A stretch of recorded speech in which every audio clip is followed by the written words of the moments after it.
Welcome everybody to another week of the B League Pick'ems show. My name is Dan. I am at the B League Says on behalf of the Going for Two Network, punching out another prop show on behalf of Underdog Fantasy. Before you do anything, please by all means head over to Underdog Fantasy right now. Use promo code GF2, 100% match deposit up to $100. And on top of that, why don't we head over to the free Discord that we have for Going for Two? Hit up that free Discord. Go to discord.com, Going for Two, get that free server. You can come find us all over there. I'm at the B League Says over there as well. I'm literally this far away from leaving X.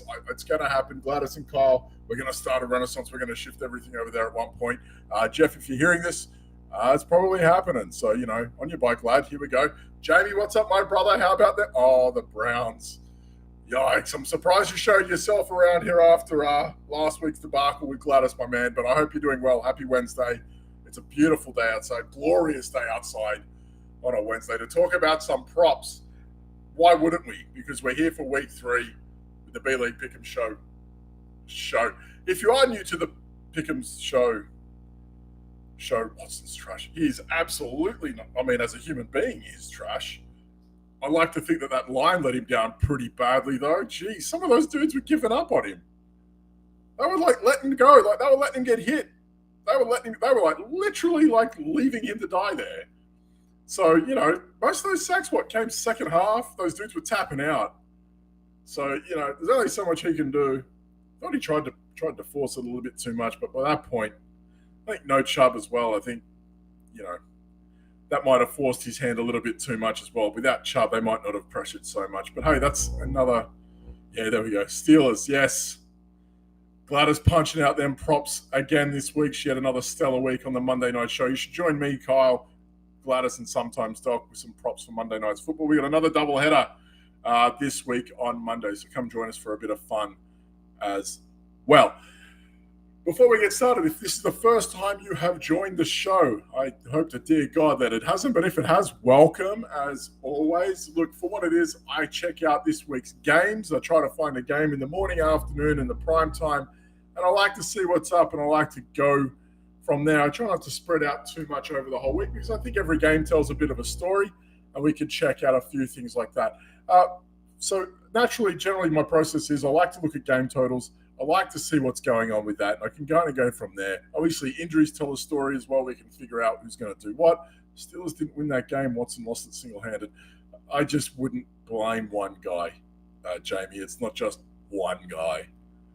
That O-line absolutely let them down. The defense did well. What is it? It's the first time in 100 years a team has come back in the fourth quarter from being down with having negative yards to still win.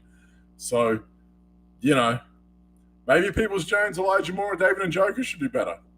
Maybe that line should have blocked a bit better. I mean, there's a lot of things. Maybe the play calling could have done better.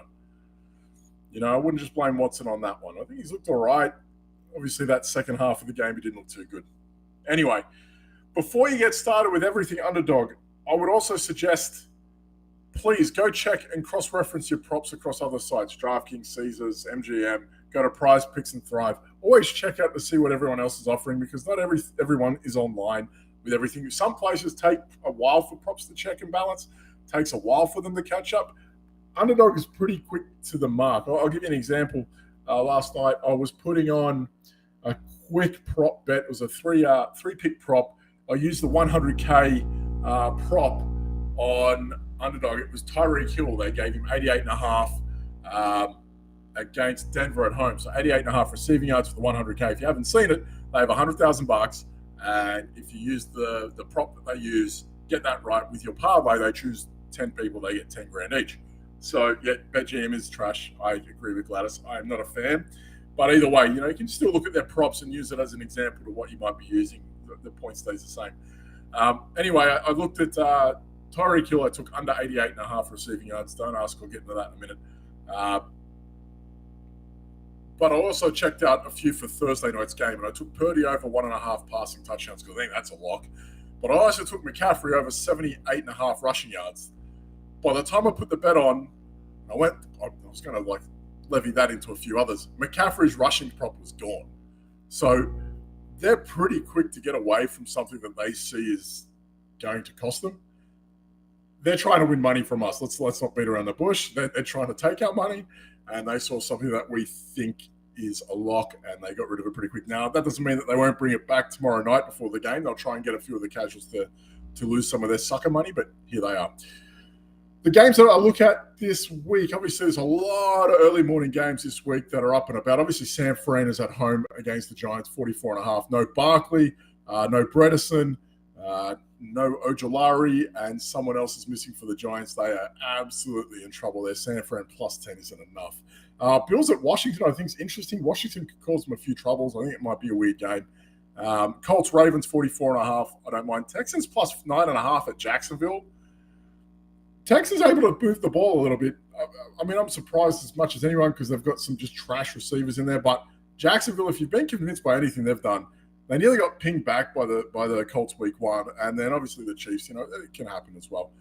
That's there too. Atlanta, Detroit was something I really wanted to get on because you're looking at guys like Goff at home in the Dome. That's a big one there that that he's just going to clean up. Obviously, Atlanta, you got Bijan and all that against that run defense. Was it, I think, Gardner Johnson's now out with a pec. They've lost a few pieces on that side of the ball, so that could have been a really open game. Patriots and the Jets could be surprising at 36. Well, no, it's Zach Wilson. He's garbage. And Danny is right because he must have been listening in on Monday's show because they should go get Jameis Winston. Kyle is wrong. The Saints at Green Bay, 42. That's interesting because the Packers have looked all right. I know they lost to the Falcons, but 3.5 quarters, they look pretty good. Titans, Cleveland, 39.5. That could be anything. That game could be anything. Yeah, I don't know what to make of that. Miami at Denver. Now, again, we looked at that prop bet that we had for Tyreek Hill. It was 88.5 receiving yards. He's played them 11 times. He's never gone over 75. I find that kind of wild against Denver. Obviously, he's played for Kansas, and it's not like you could say, oh, well, he has bad quarterback play. Yeah, Patrick Mahomes. And now he's got Tua, and he's played them 11 times, never gone over 75 receiving yards against them. They've given him a line of 88.5. I think they're looking at people checking the box score total of 130 average, but that's levied by a 200-yard game week 1. He only had 40 against the Patriots last week. So, that's something to, keep in mind. I think everyone's going to say, Tyreek Hill and the Broncos are trash. He's going to go over. I don't think that's the case. I just don't think he's going to get there anyway. But the game pick for the morning, I think, shouldn't be a surprise to anyone because this game could be freaking bananas.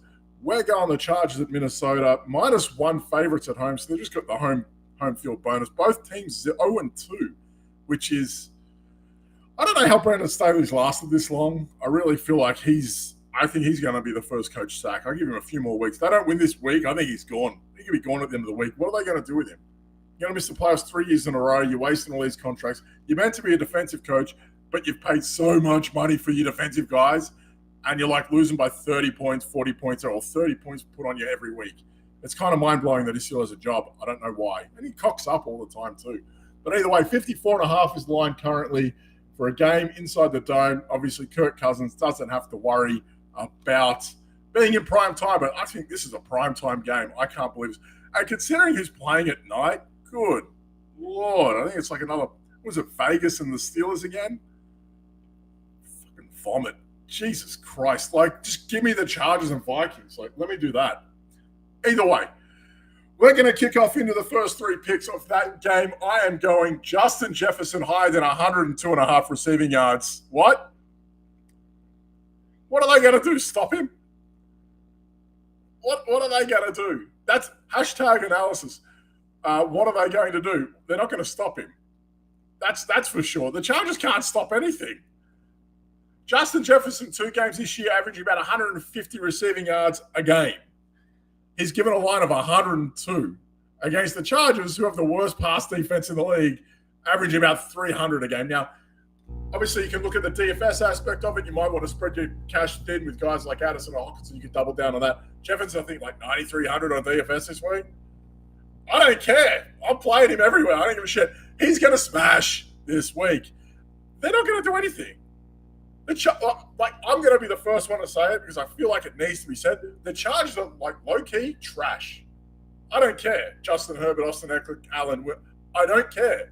You're going to keep losing games. You deserve to be where you are. You're going to cough up 300 passing yards a game. I don't care. 150 for Justin Jefferson. Book it again. 102.5. I feel like that's a lock. Which should make my next pick even easier. Kirk Cousins going higher than 288.5 passing yards. What are they going to do? Stop him as well? Hashtag analysis. That's where I'm at. What are they going to do? Stop him? They're going to get to him? What are they going to do? That's where we're at 3 weeks into the season with the Chargers. My current form of information, study, research has come up with what are they going to do?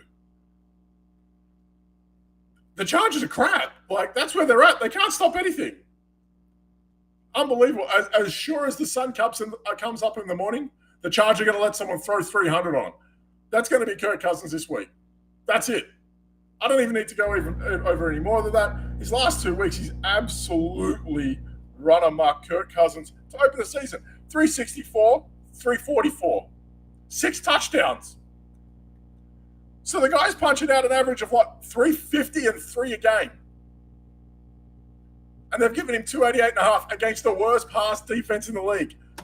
I don't even know what to begin. Like, normally they pull props pretty quick or they adjust even quicker. I don't know why they've I don't know. I don't know why they've let this one happen. But of all things, they've let my pick number 3 go on for too long. Alexander Mattison is going lower than 51.5 rushing yards. There, that's it. I've said it. Look, the guy barely struggles to smash 30 yards a game. Yet here we are moving the post to something he hasn't come close to attaining. He hasn't come close, but we're going to give him 50. Under, lower, get under. This is ridiculous. I saw this game and I went, man, like they really think that a lot's going to happen. I just don't think they're going to have to resort to that. What are they going to do? Yeah, and you know what? The Chargers defense is so bad, we're going to run it. They're allowing 300-odd pass yards a game. You know what? Alexander Mattison, you're up. Fuck out of here. This is crazy. What do we even, how do we even come up with this? I'm not even trying to mind melt at the moment, but my God, my mind's melting. Although that could be it's 3 o'clock in the afternoon and we're on the Applejack. Cheers. How's your father?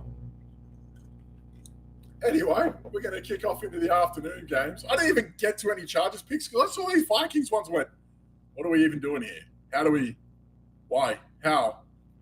What, like that? That's what I saw. How are they going to stop them? Mine, bang, gone. Anyway, games that caught my attention in the afternoon, and it's not by choice because there's literally 0 options at the moment for Carolina or Arizona. I think they've got like a Matt Prater prop and Eddie Pinheiro. So they've got 2 kicker props for 2 of the 6 teams that are up, which tells you everything you need to know. We're going to look at Kansas and Chicago. So Chicago is at Kansas, I should say. I want to get that correct. Currently, let's see if that line's changed. I want to make sure because it seemed to have a bit of movement over the past day or two. So we're looking at Chicago at Kansas. I should get that right. And they've given the Bears 12.5 on the road at 47.5. I can see 47.5. I could see that. 12.5's a bit rich, but hey, worse things have happened. Weirder things have happened. Do you know what would be weird? If the Chargers stop someone from scoring on them. That'd be weird. Then again, I'm telling you this now. If the Chargers do exactly the opposite of what I've said, I won't come back this next week. You have my word. I'm done. You have my word. I will be back. I will not be back if the Chargers stop someone from doing anything. Pick number 1, Justin Fields, higher than 189.5 passing yards. Look, it's downright disrespectful to think that he can't attain this. Like, this is Des Ridder territory. Des Ridder, Zach Wilson territory. This is. To think Justin Fields can't throw? He can throw. Sometimes not well. Sometimes not when he should, but he's better than this. And, you know, he's had 2 back-to-back games over 210 versus better than average defenses in Tampa and Green Bay. So the name of the game for Kansas, you'd think, isn't to stop him from throwing. It's to let him throw and to let him keep throwing. But to stop this ground game of his and keep it as neutral as possible on that end. Fields is bordering on 33 attempts per game. Kansas have allowed the 8th most attempts so far per game, which is still higher than what he's giving up, what he's doing every week. So you can imagine he's going to go higher than normal, which would be encouraging to see. So I have him forcing the issue this way. Gladys says no. I don't know why. Explain yourself, Gladys. Explain yourself. Pick number 2. I am going Isaiah Pacheco, higher than 55.5 rushing yards. I feel like that one is coming. Had a weird start to the year, week one with Detroit. I think Detroit surprised everyone first game at Kansas. But look, I think this will be like the sort of game where it's like hold on to your yam bags when you're betting on Isaiah Pacheco this week. And I mean that in the greatest possible. Like I just don't foresee this being something that happens early in the game. So like the Chargers I mentioned earlier, the Bears are kind of middle of the pack. Well, no, hang on, I'll get back to this, Gladys. I'd say the Bears are middle of the pack versus the run, but he's also faced Mayfield and Love to start. So maybe the questions against opposition quarterbacks have allowed them to tighten up front a bit. The truth is, this is Patrick Mahomes, so he has to start getting it right as well. Because the Jacksonville game was a little bit dicey, and Detroit, no Travis Kelce late withdrawal. So, I believe the Chiefs get out to an early lead and hit the run game in the second half. So this might be something where that first half split. Check across your betting sites what the splits are for Pacheco, because that could be something where it's a slow start, I think. But what we did see was the Chiefs revert back to one lead guy, and I think we have to take note of that. That's very serious for what we're trying to bet on here. Pacheco hit 12 rushing attempts, which wasn't great against the Chiefs, but it was head and shoulders above what Clyde Edwards-Helaire and Jerick McKinnon did. They both only had the one carry each, so it was clearly Pacheco last week. He's taken over that backfield, and now he's coming up against a team which is kind of middle of the field in regards to the run game. One that I am going lower on, which is a little bit weird, we're going Travis Kelce lower than 74.5 receiving yards. Again, there'll be a deep squeeze on the sphincter watching the box score here. I really feel like it's not something you want to do, bet against the elite guys. Like, how I feel about betting against Christian McCaffrey. I don't ever want to do it, but sometimes I do it. Sometimes I don't want to bet against Travis Kelce, and yet sometimes I will do it, and we're going to go with that one. Look, the Bears have a decent matchup against Titans. They're not too bad. They match up pretty well, to be fair. They only give up about 49 yards a game against the tight end position. So I know Travis Kelce's a different animal. We can look at who the Bears have played and say, well, you know what, Cade Otton and Luke Musgrave. Like, we could say not the creme de la creme of tight ends when it comes to that regard. But again, they have to start somewhere, and taking out Travis Kelce as much as you can while he's still weaning his way into the season might be the way to do it. So we're going to go lower on Travis Kelce in that regard. I feel like that number is going to come up a little bit towards the end of the week. It was hard not to get on Dallas, Arizona, or Seattle at Carolina. When those props drop, you can see something like, I would say, Ken Walker anytime touchdown. I think that's a lock as well. I feel like you can go higher on Frankie Louvu tackles again. That's just a lock. But then here we are. What I am looking at here is I am now looking at, well, we have a couple prime time games. Now, normally I leave those prime time Monday games for the Monday show, so I'm going to stay away from that. We're going to look at Pittsburgh at Las Vegas, because that is our Sunday night game, a.k.a. Dan going to bed early and doing some better shit, because I ain't watching it. I don't even care. Like, I'm not even going to get mad at that. Pittsburgh at Las Vegas. That's not even a Pittsburgh problem. I like Pittsburgh. I like watching them play. Normally they're right. But minus 7 yards in the fourth quarter to still win? No, I got better shit to do. I'm not watching this. No disrespect to the Steelers or their fans, but I'm not doing that. And I'm a Giants fan. I've seen trash football for some time now. I already know. I got to watch this garbage tomorrow night against San Fran. You think I'm going to watch Pittsburgh and Las Vegas play? Yeah, that's not gonna happen at all. But we have a few props here. I kind of left this one alone to see if there was anything that would happen, because out of the 5 props that are there, 6 props that are there, 2 of them are for kickers. So we have a Chris Boswell prop, we have a Daniel Carlson prop, and we got a couple guys for the Raiders. There is absolutely nothing for the Steelers as of yet. Obviously, they had the Monday night game. News hasn't come out about injuries and all that sort of stuff. So I'm going to keep it very light. Look, I don't think Jimmy Garoppolo can hit 220 and a half. I just don't see it happening. Look, he has failed to get there completely this year. He's had like 189, 185 and 200. And that obviously has some tough, Buffalo, Denver, tough defense to play. Well, Pittsburgh's not getting any easier. Like, it doesn't get easier against Pittsburgh for him in 220. He's failed to go over 200 yards. Jacoby Myers turns up. Maybe. We're talking about a guy coming off concussion. Maybe that could be a thing. Maybe, but I don't see it for him in his future. I do like Josh Jacobs, though. We've seen the past 2 weeks. We've got Josh Jacobs at 63.5 rushing yards. I feel like this is almost a lock for the week. We're looking at what Christian McCaffrey tore them up week 1. Jerome Ford went off week 2. So we can see on a short week, prime time again, prime time Pittsburgh. Please. We could see that happening as well. I don't hate it. I feel like he's going to go higher. They're going to try and protect Garoppolo because, let's face it, trash bags with arms that play quarterback for 400. We'll call that Jimmy. And we're going to go Devontae Adams. I think they're not going to have a choice. They're going to have to just force feed him the ball. 8.684 this week against Buffalo. I can see something similar. They've given him a line of 76.5. Yeah, I can see that happening. I also feel like a lot of people are going to hit the under on that as well, or the lower. Damn you, underdog, and your shitty vernacular. They're going to go lower on that one as well, so I feel like they might end up like juicing that up a little bit. So get on that one a little bit earlier in the week, I believe. Wow, we got all through that. Unbelievable.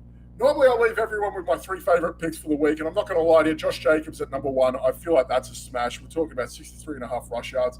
I know it's not been a good start to the week for him. Minus 2 yards last week, 48 the week before, but I feel like this game's primed for him to have a big week. I also like my prop. We're going to go back to Justin Jefferson. 102.5. I know that seems like lunacy, but have you watched the Chargers play? That's my hashtag analysis. That's it.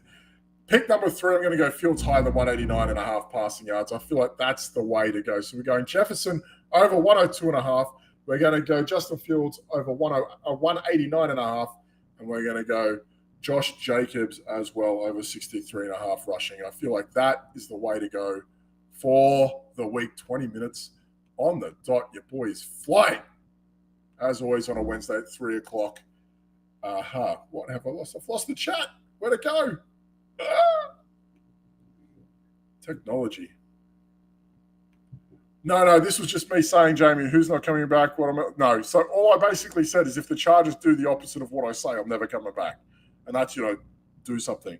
The Chargers have to do something. So if they do something, I'm never coming back. I just don't think they're good enough to do something because, 300-odd pass yards a game. What are we doing here? Professional athletes. Yeah, okay. Right.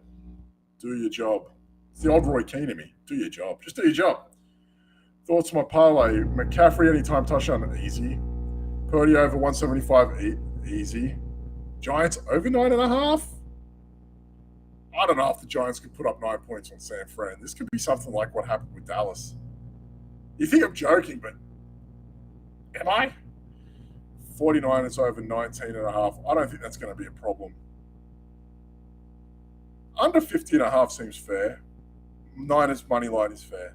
Niners aren't going to lose, and there's not going to be a high-scoring game.